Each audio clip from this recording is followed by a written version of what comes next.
Hello बच्चों, कैसे हैं आप? आई होप आप सब लोग अच्छे होंगे, एंजॉय कर रहे होंगे और पढ़ाई भी कर रहे होंगे। तो चलिए हम भी अपनी पढ़ाई स्टार्ट करते हैं और स्टार्ट करते हैं +1 मैथ्स का फर्स्ट चैप्टर सेट्स। ठीक है, तो डेफिनेशन पर जाने से पहले हम कुछ एग्जांपल्स डिस्कस कर लेते हैं।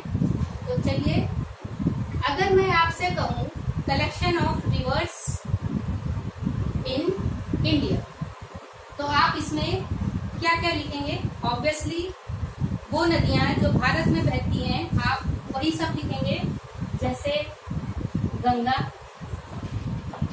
यमुना, नर्मदा, कृष्णा, कावेरी। वो नदियां जो भारत में बहती हैं, आप वही सब इस कलेक्शन में लिखेंगे। लेकिन अगर मैं आपसे पूछूं क्या आप इस कलेक्शन में नाइल रिवर लिखेंगे, तो आपका आंसर होगा नो मैम, क्योंकि नाइल रिवर भारत में नहीं बहती है। इसी तरह अगर मैं पूछूं क्या आप थेम्स नदी लिखेंगे, तो ऑब्वियसली आप कहेंगे नो मैम, क्योंकि थेम्स नदी भी भारत में नहीं बहती। इसके कॉन्ट्रेरी अगर मैं कहूं आप मुझे एक कलेक्शन बताइए जिसमें बेस्ट एक्टर अपने अपने लिखेंगे, तो जैसा आप जानते हैं हर एक बच्चे की अपनी अपनी पसंद होती है, हर एक बच्चे को अपने अपना बेस्ट एक्टर लगता है। तो किसी के कलेक्शन में आएगा रणबीर कपूर, रणवीर सिंह, वरुण धवन, टाइगर श्रॉफ, और किसी के कलेक्शन में आएगा ऋतिक रोशन, शाहरुख खान एंड सलमान खान। तो इसका मतलब जब भी हम इस कलेक्शन को लिखेंगे हमारे आंसर्स अलग अलग होंगे, यानी ये वेल डिफाइंड कलेक्शन नहीं होगा। इसी तरह अगर मैं नेक्स्ट एग्जांपल लूँ, collection of states of India, अगर मैं आपसे कहूँ आप स्टेट्स ऑफ इंडिया लिखें, तो आप इस कलेक्शन में क्या क्या लिखेंगे? पंजाब, हरियाणा, यूपी, एमपी, वो सारे स्टेट्स जो भारत में हैं, आप वो सारे स्टेट्स लिखेंगे। भारत में 29 स्टेट्स हैं, तो आप उन सबके नाम लिखेंगे। लेकिन मैं पूछूं कि आप इस कलेक्शन में कराची या लाहौर लिखेंगे, तो आंसर होगा नो, क्योंकि ये स्टेट्स पाकिस्तान में। सिमिलरली अगर मैं पूछूं कि आप न्यूयॉर्क लिखेंगे, तो आप कहोगे नो मैम, ये तो यूएस में है। ठीक है। ऑन द कॉन्ट्रेरी अगर मैं आपसे कहूँ कलेक्शन ऑफ बेस्ट क्रिकेटर्स लिखो, तो सारे बच्चों के अपने अपने बेस्ट क्रिकेटर्स होते हैं, अपना अपना टेस्ट होता है। कोई कहेगा कि मुझे तो धोनी पसंद है, कोहली पसंद है, कोई कहेगा मुझे तो युवराज पसंद है, रवींद्र जडेजा पसंद है। इसका मतलब इस कलेक्शन में आप सबके आंसर्स अलग अलग होंगे। सिमिलरली अगर मैं नेक्स्ट एग्जांपल लूँ, वॉवेल्स ऑफ इंग्लिश अल्फाबेट्स, तो आप सबको पता है इंग्लिश अल्फाबेट्स में वॉवेल्स कितने होते हैं? 5 होते हैं, ए, ई, आई, ओ, यू, और बाकी सबको हम लोग क्या बोलते हैं? कॉन्सोनेंट्स। तो सबका आंसर क्या होगा सारे बच्चों का? ए, ई, आई, ओ, यू।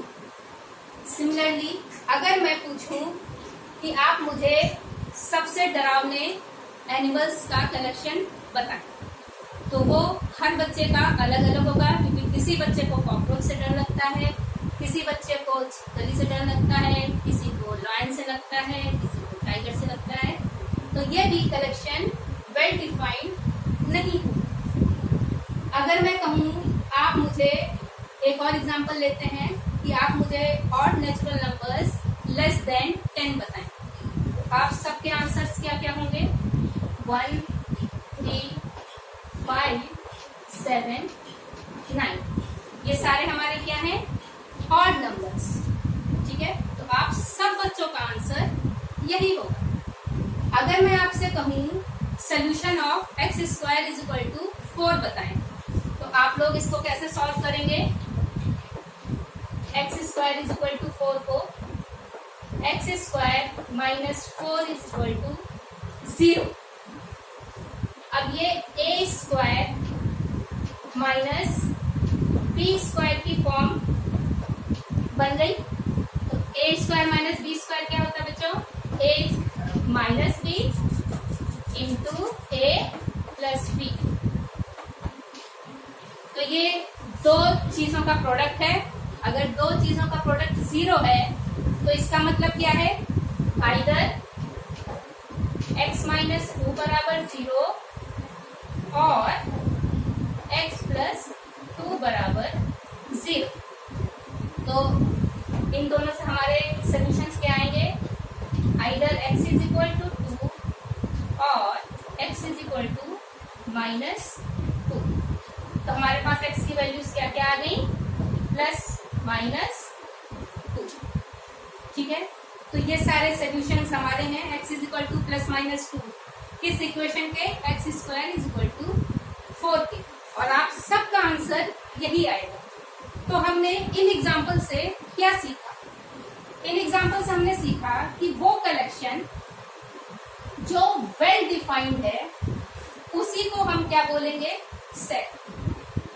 वेल डिफाइंड का मतलब है हम डेफिनेटली कह सकें कि ये चीजें इस कलेक्शन में होंगी और ये चीजें इस कलेक्शन में नहीं होंगी। जैसे हमने पहले में कहा कि नाइल रिवर नहीं होगी, ये पक्की बात है। इसी तरह मैंने इसमें कहा न्यूयॉर्क इस कलेक्शन में नहीं होगा, ये पक्की बात है। इसका मतलब सेट की डेफिनेशन क्या बनी? It is a well defined collection of objects. वो कलेक्शन जो वेल डिफाइंड होगा हम उसी को सेट कहेंगे। नेक्स्ट वीडियो में हम लोग पढ़ेंगे कि नोटेशंस सेट के क्या होते हैं, रिप्रेजेंटेशन सेट का कैसे करते हैं। तो नेक्स्ट वीडियो जरूर देखें।